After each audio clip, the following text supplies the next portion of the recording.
Bonjour, c'est Elena du blog Apprendre la peinture avec Elena. Bienvenue sur ce nouveau cours dans lequel nous allons voir comment peindre un bouquet de roses à l'huile. C'est le tutoriel assez long où je donne beaucoup de conseils, notamment comment peindre les roses dans la technique impressionniste, comment choisir les couleurs, comment utiliser les peintures à l'huile, comment organiser la composition de votre nature morte et encore beaucoup de choses intéressantes pour un artiste peintre. Donc, je vous conseille de regarder ce tutoriel en entier et après revenir vers les points les plus techniques qui demandent plus d'attention. Pour cette réalisation, j'ai choisi une vieille toile avec une couche de peinture. J'ai commencé cette étude il y a quelques ans dans les Cévennes et je ne l'ai jamais finie. Maintenant, je vais m'en servir pour faire une nouvelle peinture. Si vous avez une toile avec la peinture que vous ne voulez pas garder, vous pouvez toujours l'utiliser pour faire une nouvelle peinture à l'huile. Il suffit juste, avant de commencer à travailler, passer une couche de vernis à retoucher et assurer juste que cette peinture est sèche depuis au moins un an. Je commence comme d'habitude par placer ma nature morte sur la toile. Je commence toujours par la forme générale de la nature morte. Je vais des grandes formes vers les plus petites. Je travaille comme un sculpteur avec les facettes. Les angles que vous voyez sur les toiles me servent point de repère pour placer la nature morte en entier sur ma toile. La composition, c'est une chose primordiale pour un artiste peintre. Au-dessous de ce cours, je vous ai mis les liens pour les articles qui peuvent être intéressants pour vous. La composition de la nature morte et la composition dans la peinture. N'hésitez pas à les consulter.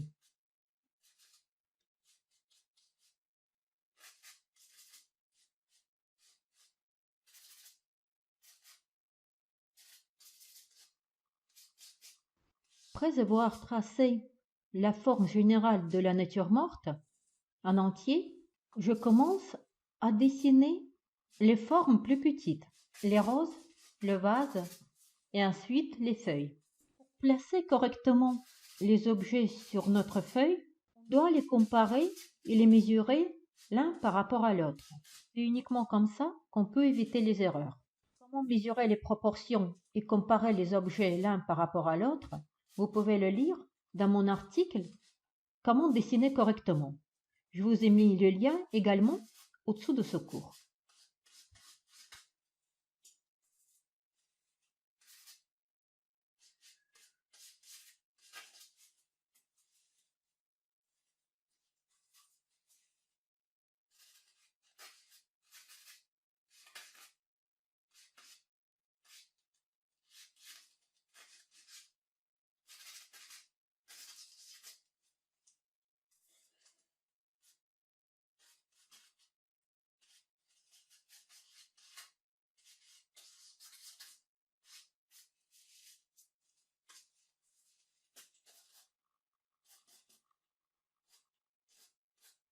Je commence à peindre avec les coups de pinceau droits qui rassemblent aux facettes. Je travaille comme un sculpteur. Je taille la forme d'un objet avec les facettes. Comme j'ai décidé à réaliser cette nature morte dans la technique à la prima et dans le style impressionniste, je travaille de suite sur les valeurs de gris et en même temps sur les couleurs.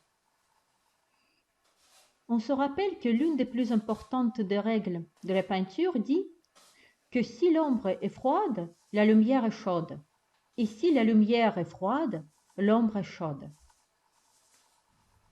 Si vous respectez bien cette règle dans votre travail, vous pouvez être sûr que votre peinture est correcte. Quand vous travaillez dans les techniques à l'imprimant, n'avez pas peur de prendre la tonalité et les valeurs de gris en pleine force. Quand on travaille dans les techniques à l'imprimant, on n'a pas le temps pour faire plusieurs couches de peinture. On travaille de suite pendant que la peinture est encore humide. Donc, quand on travaille dans les techniques à l'imprimant, on doit travailler de façon pour qu'on puisse laisser notre peinture à n'importe quel moment et elle sera jolie. Cela veut dire qu'on respecte de suite les valeurs de gris et on applique les couleurs en pleine force.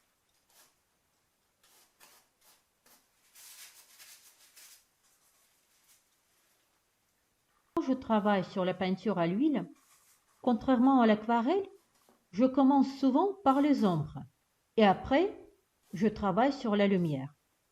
Comme je travaille dans le style impressionniste, je choisis à travailler avec les coups de pinceau rapides, pâteux et assez épais.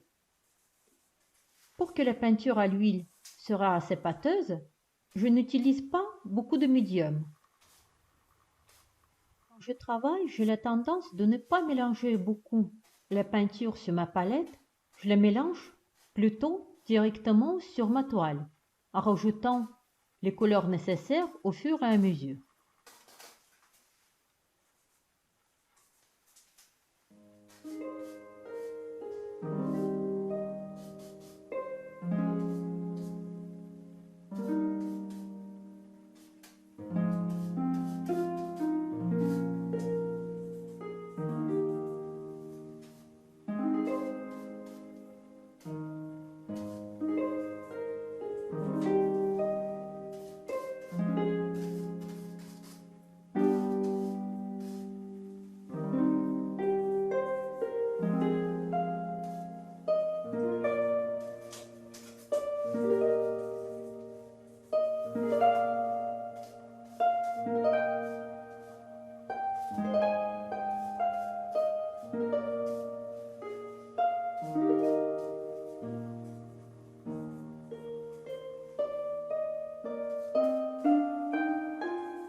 La peinture à l'huile dans le style impressionniste rassemble quelque part à la mosaïque multicolore, où chaque coup de pinceau, c'est un morceau de pierre précieuse.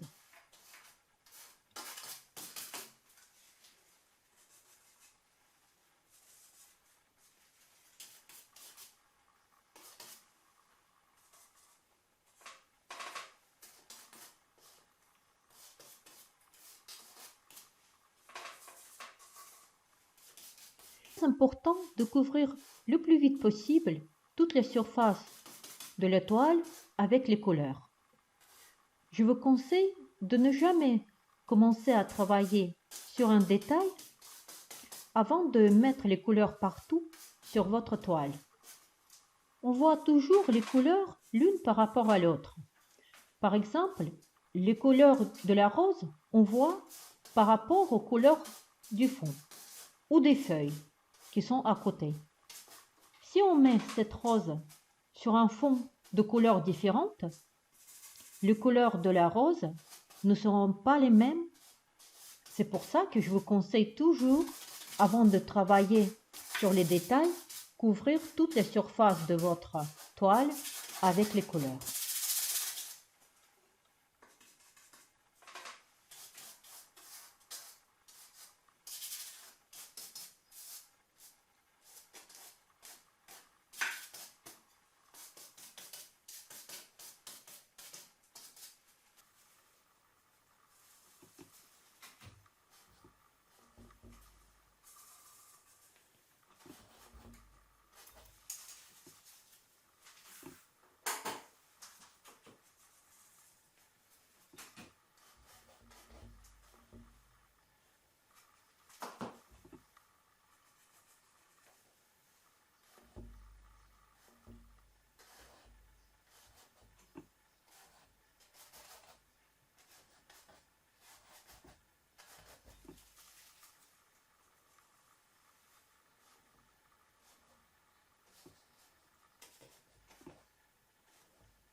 Peinture à l'huile, c'est une technique où vous pouvez faire très facilement les corrections.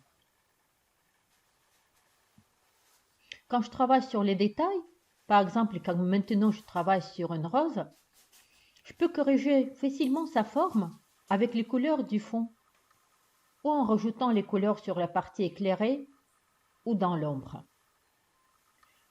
Quand on réalise un bouquet de fleurs, on travaille d'abord sur le volume du bouquet en entier et ensuite sur le volume de chaque fleur.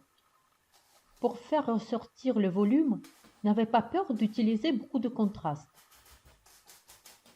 Il n'y a pas de lumière sans ombre. Il n'y a pas d'ombre sans lumière.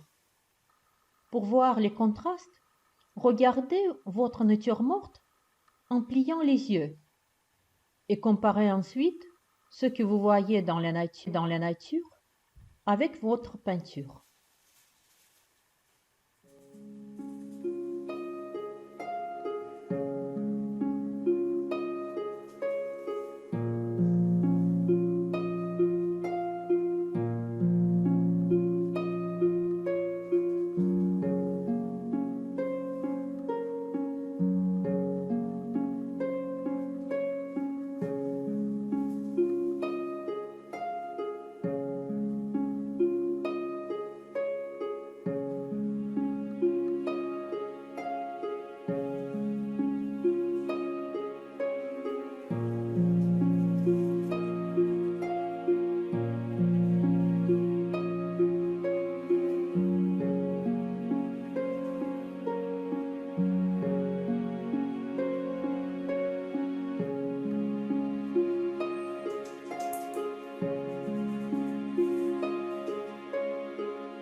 peindre ce bouquet, j'utilise la palette de 21 couleurs.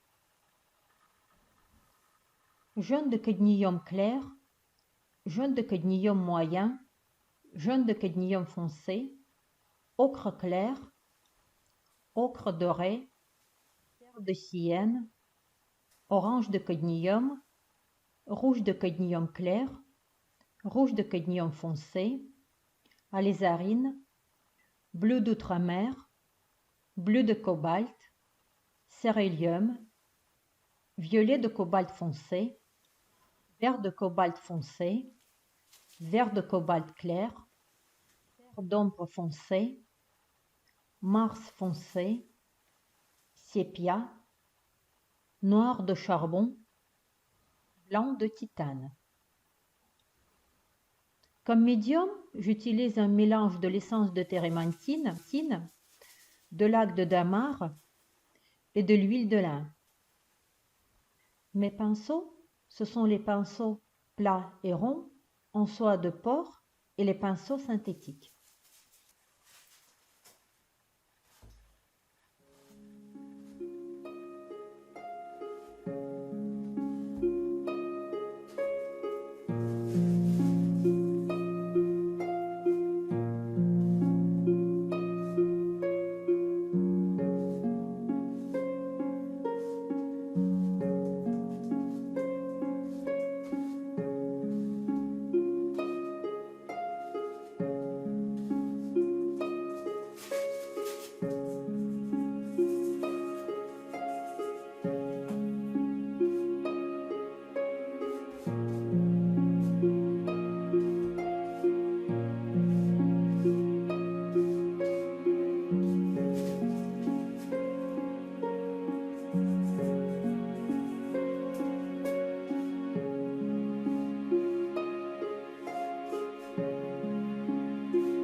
Quand vous travaillez dans les techniques impressionnistes, n'avez pas peur des coups de pinceau assez pâteux, des fois très pâteux. Aussi, pour couvrir facilement la couche inférieure qui est encore humide avec les coups de pinceau de la couche supérieure, limitez l'utilisation de médium. Pour changer la couleur sur votre pinceau, ne lavez jamais vos pinceaux dans le médium. Le médium, ça sert pour diluer les pigments et pas pour laver les pinceaux. Pour changer la couleur sur votre pinceau, vous pouvez tout simplement prendre juste un tout petit peu de médium. Ensuite, essuyez bien votre pinceau avec le sopalin et prenez une autre couleur.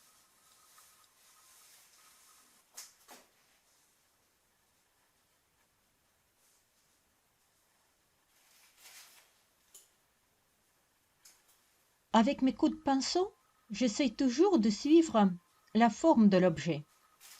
Ça m'aide à rendre l'objet volumineux davantage.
Quand on travaille dans les techniques impressionnistes, on n'utilise pas ni la couleur blanc pur, ni la couleur noire.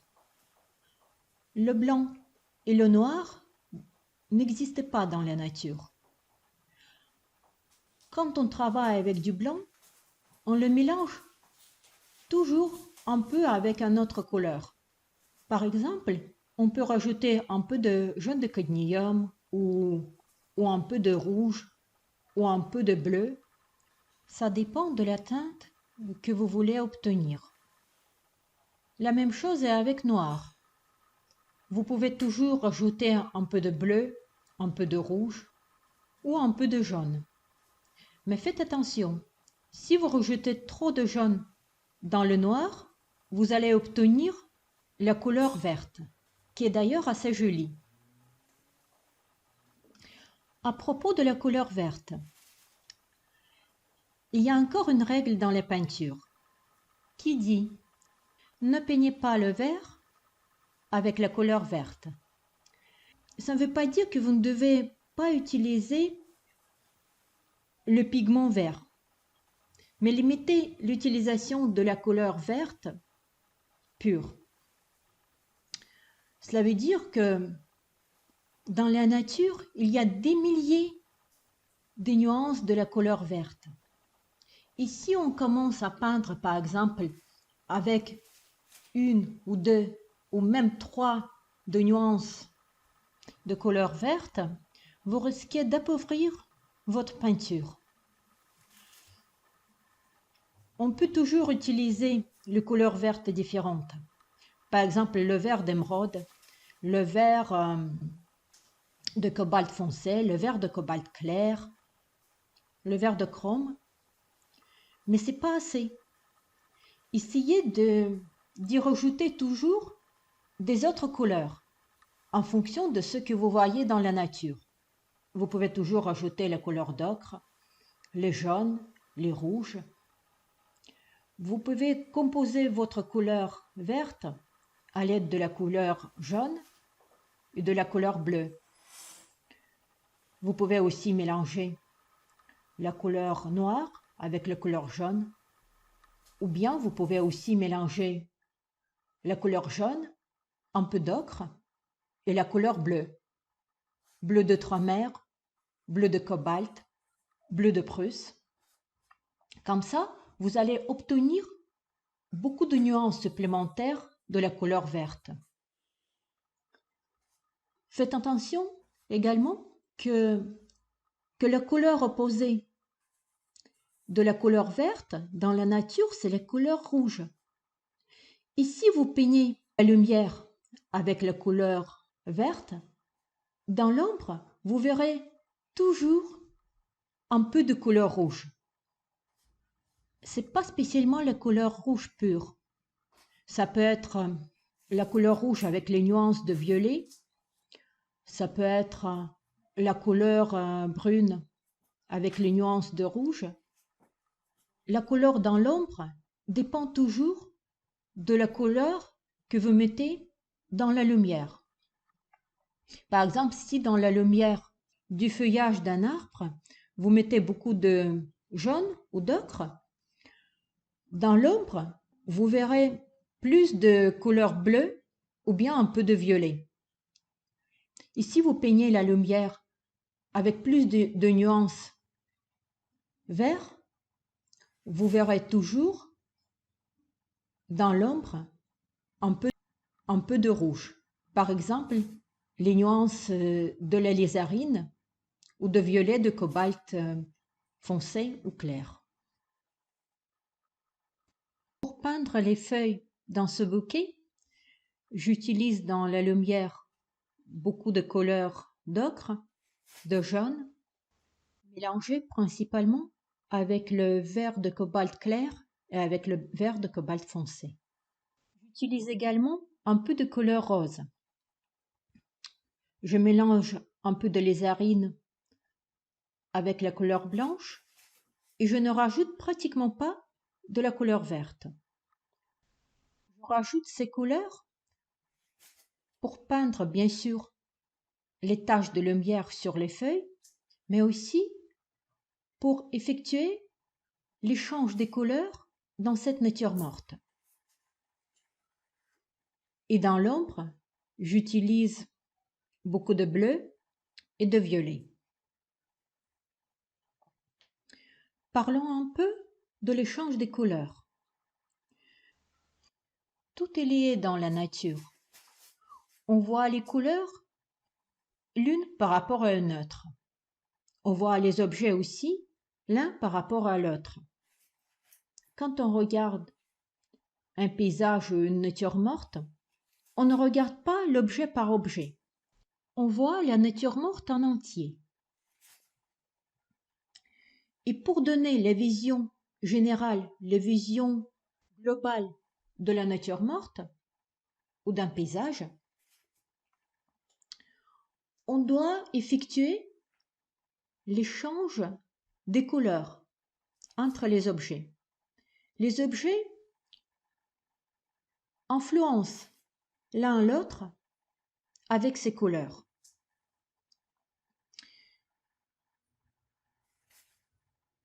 On trouve les couleurs vertes et bleues dans les roses et on trouve les couleurs roses, les couleurs d'ocre et jaune dans les feuilles ou sur le fond. Donc, pour assembler votre nature morte, vous devez absolument effectuer cet échange des couleurs.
Pour avoir plus d'informations sur les couleurs, sur les valeurs de gris, sur la composition, sur les techniques de la peinture, je vous invite à visiter mon blog Apprendre la peinture avec Elena.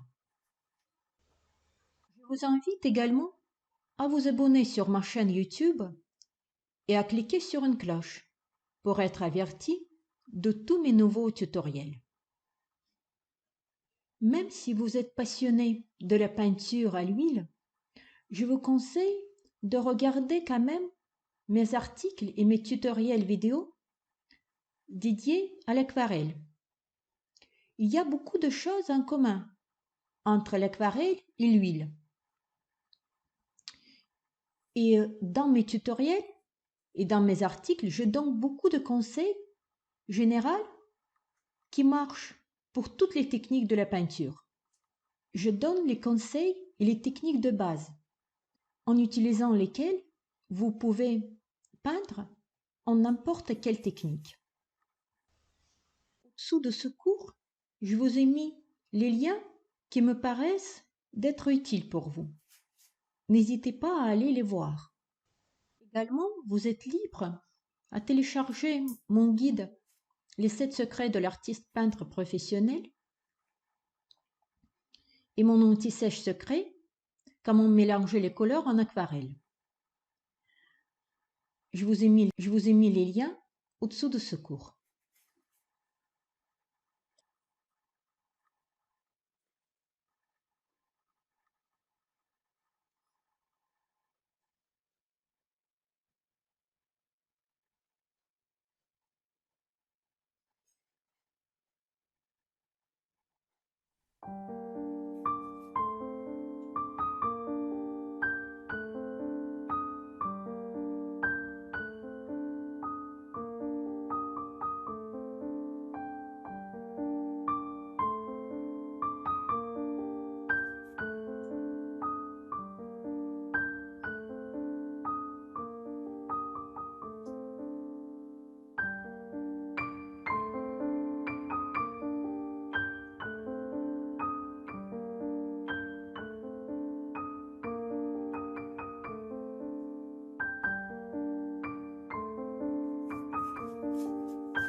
Dans la peinture, n'avez pas peur des contrastes.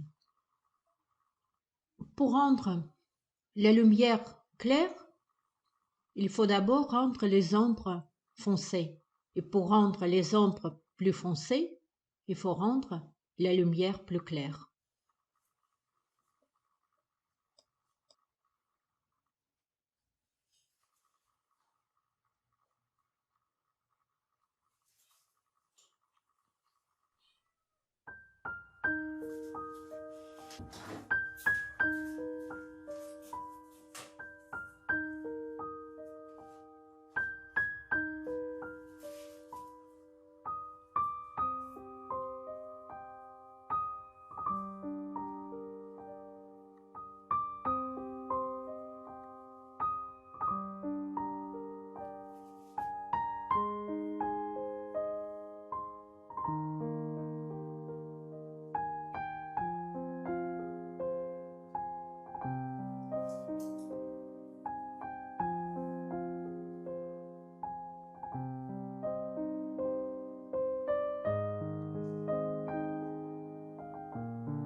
Il existe une technique simple pour peindre un vase transparent. Vous peignez comme si le vase n'existait pas.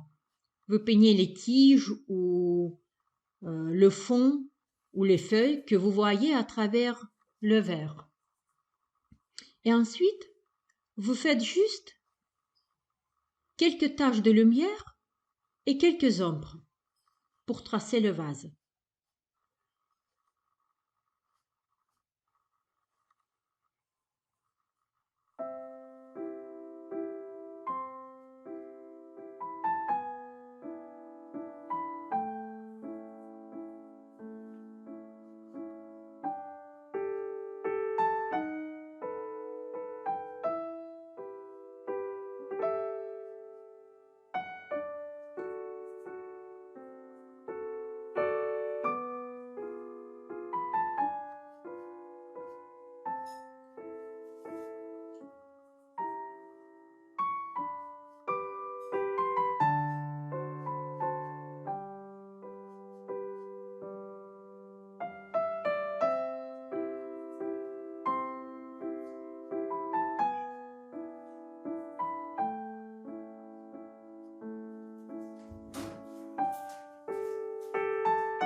Faites attention, j'utilise pas mal de couleurs dans ma peinture. Chaque artiste voit les couleurs différemment. On est tous différents. Mais il y a une technique qui permet de voir les vraies couleurs des objets. Donc, pour voir la vraie couleur de l'objet, ne regardez pas cet objet directement. Regardez-le de façon indirecte. Regardez-le de côté. Et comme ça, vous verrez sa vraie couleur. Si vous regardez de cette façon, vous verrez plus de couleurs. Par exemple, dans la couleur verte, vous trouverez le bleu, le rouge, le jaune. Dans la couleur rouge, vous trouverez le violet, le bleu, le jaune, l'ocre, etc. N'avez pas peur de mettre beaucoup de couleurs dans votre peinture. Notre monde est composé des facettes des couleurs. On vit dans la mosaïque des couleurs. C'est pour ça que les peintres pointillistes peignaient leurs œuvres avec de petits coups de pinceau multicolores pour montrer cette richesse, cette mosaïque multicolore de notre monde.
On travaille sur notre peinture ou sur notre dessin pour rendre notre œuvre unie.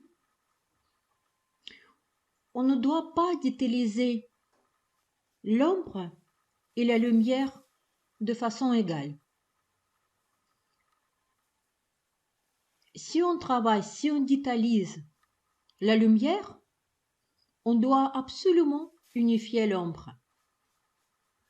Si on détalise l'ombre, on doit absolument unifier la lumière. C'est une règle vraiment incontournable de la peinture et du dessin.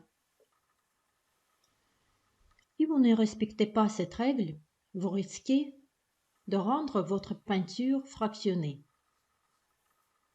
Alors que notre but, c'est d'unifier au maximum notre peinture. Vous pouvez voir les exemples clairs d'utilisation de cette règle dans la peinture classique, dans les œuvres de Caravage, de Rembrandt, de Watteau, même dans la peinture impressionniste.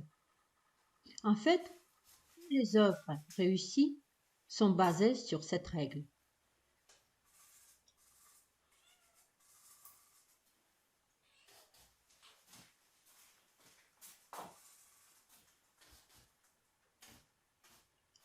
À propos du fond, il existe un petit secret utilisé par les artistes peintres. Si vous voulez montrer la distance entre votre nature morte ou l'objet et le fond, dans la peinture ou dans le dessin, faites le fond un tout petit peu moins foncé à côté de l'objet. La différence doit être vraiment à peine visible, mais ça donnera l'impression que l'objet s'est décollé et se trouve à la certaine distance du fond. Et au contraire, si vous voulez montrer que l'objet est collé et vraiment on touche le fond ou les surfaces, soulignez cet objet. Cet effet s'utilise beaucoup pour mettre l'objet sur la surface, pour éviter cette impression que l'objet flotte au-dessus de la surface, au-dessus de la table.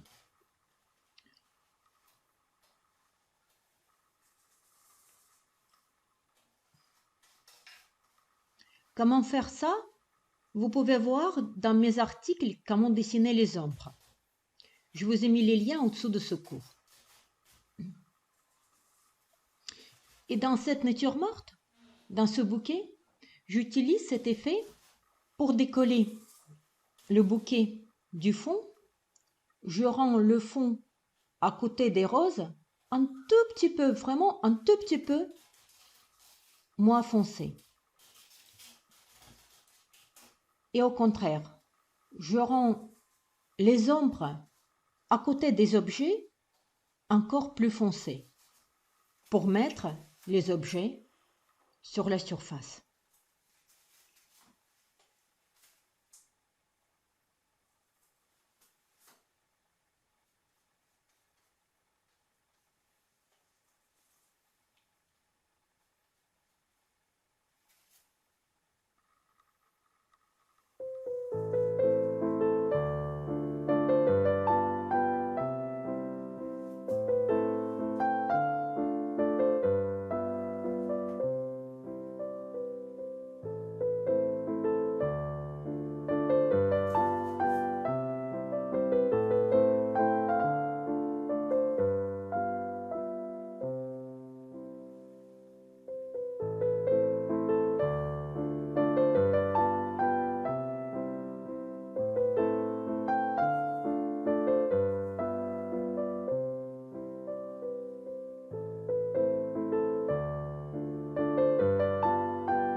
Il y a encore un petit secret pour peindre les roses. Quand vous peignez les roses, travaillez principalement avec les coups de pinceau droits, comme si c'était les facettes, et beaucoup moins avec les coups de pinceau arrondis. Bien sûr, il faut de temps en temps faire les coups de pinceau arrondis qui suivent la forme, mais pour réussir les roses, pour rendre les roses vivantes, je vous conseille quand même peindre plutôt avec les coups de pinceau droits, surtout pour tracer le centre de la rose.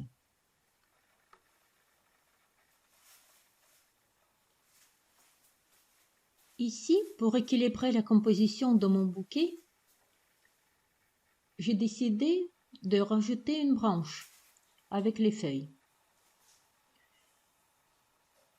Vous voyez, dans les techniques à la prima, il est assez facile de le faire. Il suffit juste de prendre la couleur assez pâteuse et mettre par-dessus de la couche inférieure. Si vous n'arrivez pas à couvrir de suite complètement cette couche, il y a deux solutions. Vous pouvez enlever la couleur de la couche qui est trop épaisse avec le couteau, ou bien tout simplement, ce qui est mon cas, vous pouvez bien essuyer votre pinceau et prendre beaucoup de couleur pâteuse sur votre pinceau. Comme ça, vous êtes sûr de couvrir la couche inférieure. Si vous n'arrivez pas à le faire de suite, passez d'abord la forme de l'objet et ensuite passez encore une couche de peinture pâteuse. Pour rendre votre peinture pâteuse, limitez l'utilisation du médium.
Maintenant, il me reste à finaliser ma nature morte. Pour finaliser, je mets les taches de lumière et je précise les détails. J'ai encore un conseil à vous donner. Travaillez le plus possible avec de gros pinceaux. Il y a encore une règle. Commencez par les gros pinceaux et peignez avec les gros pinceaux jusqu'au moment que ce soit vraiment impossible de continuer à peindre avec un pinceau de cette taille. C'est là où il faut changer le pinceau et prendre un plus petit.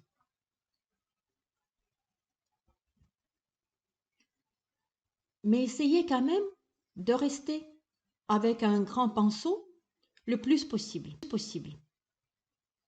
Comme ça, vous garderez plus de fraîcheur et de liberté dans votre peinture.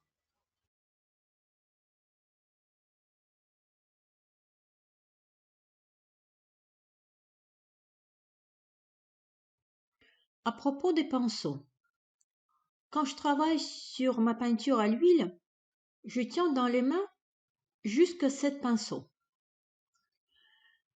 Quand vous peignez à l'huile, je vous conseille d'utiliser plusieurs pinceaux de la même taille. Par exemple, vous pouvez commencer par 2 ou 3 grands pinceaux, après continuer avec les pinceaux moyens et après avec les petits pinceaux. Pourquoi j'utilise plusieurs pinceaux de même taille? Je préfère d'utiliser un pinceau pour les couleurs foncées et un pinceau pour les couleurs claires. Bien sûr, pour changer la couleur sur mon pinceau, je suis obligée de l'essuyer avec le sopalin. Mais souvent, c'est pas assez. Ici, j'avais utilisé les mêmes pinceaux pour peindre les endroits foncés et les endroits clairs. Je risquerais de mettre les couleurs trop foncées dans les mélanges clairs et rendre mes mélanges un peu boheux.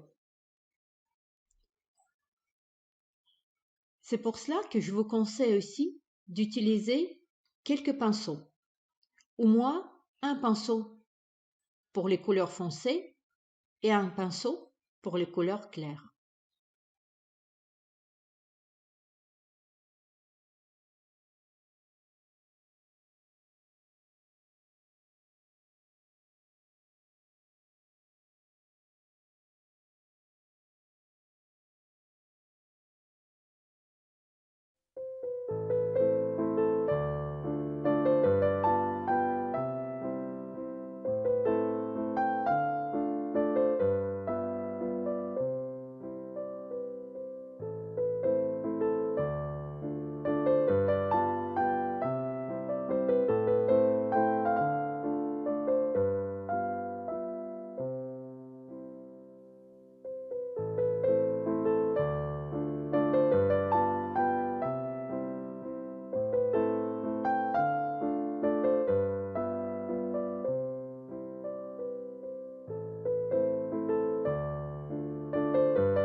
Merci d'avoir regardé ce cours. Si vous l'avez aimé, n'oubliez pas de le liker et de le partager. Peut-être il sera intéressant pour un de vos amis. Je vous invite également à vous abonner sur ma chaîne YouTube et visiter mon blog Apprendre la peinture avec Elena, où vous trouverez encore plus d'informations et de conseils sur toutes les techniques de la peinture et de dessin. Et encore, je serai très reconnaissante si vous me dites dans les commentaires ce que vous pensez de mes tutoriels et de mes cours. Ça m'aidera énormément à améliorer la qualité de mes cours. Merci et à bientôt.